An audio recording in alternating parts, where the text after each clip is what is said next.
Inilunsad na po ng Philippine National Police or PNP ang Commission on Elections checkpoint sa lalawigan ng Batangas nitong araw ng Linggo, Enero 12. Alinsunod po yan sa pagpapatupad ng gun ban bilang paghahanda sa national at local elections. Aktibo na ang lahat ng COMELEC checkpoints sa Batangas ayon po yan sa BPPO upang mapigilan ang karahasang may kaugnayan sa eleksyon at matiyak ang kaligtasan ng mga Batanggenyo.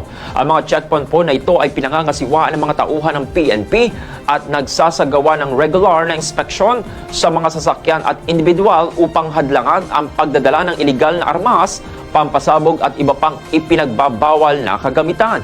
Kasabay nito, patuloy po na magbabantay ang kapulisan at COMELEC sa anumang banta sa seguridad at agad na re-responde sa mga ulat ng insidente. Hinihikayat naman po ng PNP at COMELEC ang publiko na makipagtulungan at sumunod sa mga alintuntunin sa checkpoint upang mapanatili ang kapayapaan at kaayusan sa Batangas. Samantala, 4 na individual agad ang nahuli sa buong bansa sa pagsisimula po yan ng nationwide gun ban ayon po yan sa Philippine National Police or PNP. Ayon pa sa PNP, naglagay sila ng 1,472 na checkpoint sa iba't ibang bahagi ng bansa para magpatupad ng election gun ban.